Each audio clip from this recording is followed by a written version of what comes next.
இந்த மாசத்தோட last May மந்தோட economic update நம்ம எக்கனாமியும் சரி Tamil Nadu economy global economy Indian எக்கனாமில என்ன மாதிரி இம்பாக்ட்ஸ் கிரியேட் பண்ணிருக்கு நம்ம வீட்டு வரையும் என்னென்னலாம் சேஞ்சஸ் இந்த எக்கனாமி இம்பாக்ட்னால இருக்குங்கிறத பாக்குறது தான் இப்போ பர்பஸ். குளோபல் அப்டேட்ல ஃபர்ஸ்ட் நான் சொல்ல போற மெசேஜ் என்னன்னா ஆல்மோஸ்ட் இந்த ஐபோனோட பிரைஸ் வந்து நியர்லி 20% குறைய போகுது பிகாஸ் ஆஃப் ஹிஸ்டாரிக் ஒரு டீல்னால எம்ஓயு சைன் பண்ணிருக்காரு. யூரோப்பியன் விசிட்ல நம்ம பிரைம் மினிஸ்டர் வந்து ஏஎஸ்எம்எல் அப்படிங்கிற நெதர்லாந்து கம்பெனி கூட ஒரு டீல் சைன் பண்ணிருக்காரு. சிப் ஷார்ட் நம்ம செமிகண்டக்டர் மிஷனோட ஒன் பார்ட் தான் இது. மிஷன் வந்து அவ்வளவு பெரிய விஷயமா அப்படின்னு கேட்டீங்கன்னா நிச்சயமா மிகப்பெரிய விஷயம். ஏன் அப்படின்னா ஏஎஸ்எம்எல் ஒரு டச் கம்பெனி வந்து லித்தோகிராஃபி பிரிண்டிங் மிஷின் ஒரு மிஷினை ப்ரொடியூஸ் பண்றாங்க. உலகத்துல அவங்க மட்டும்தான் அந்த மிஷினை ப்ரொடியூஸ் பண்றாங்க. அந்த என்ன மிஷின் அப்படின்னா சிப்பு மேல பாத்துருக்கோம்ல நம்ம ஒரு ட்ராக்ஸ் பார்த்துருக்கோம். அந்த ட்ராக் பிரிண்ட் பண்ற ஒரே கம்பெனியோட மிஷின் இவங்களோட மிஷின் மட்டும் தான் உலகம். இப்போ இது இல்ல விஷயம். நமக்கு வந்து ஒரு புரிஞ்ச தொழில் மாதிரி நமக்கு செமிகண்டக்டர் ப்ரொடியூஸ் பண்ணி சிப்பை நமக்கு அனுப்புறது ஒரே கண்ட்ரி. 90% இம்போர்ட் எங்க நடக்குதுன்னா தைவான்ல தான் நடக்குது. தைவானுக்கு தான் இதுக்கு முன்னாடி இந்த மிஷின் சப்ளை பண்ணிட்டு இருந்தாங்க. அடுத்தபடியா சைனாவுக்கு சப்ளை பண்ணலாம் அந்த மிஷின் அப்படின்னு சொல்லி தான் இது வரையும் டீல்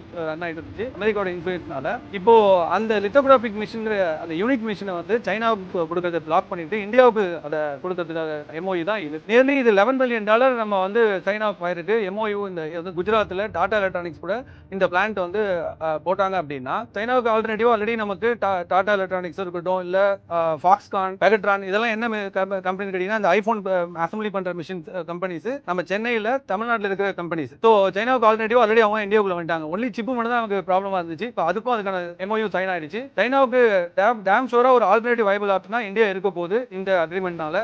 ஸோ சென்னை தான் பர்டிகுலர் சாரி தமிழ்நாடோட சவுத் ஏரியாவில் ஒசூரும் சரி சென்னையும் சரி ஒரு செமிகண்டக்டர் காரிடாரா ஃபியூச்சர் இருக்கிறதுக்கு இந்த எம்ஓயு தான் முக்கியமான காரணம்.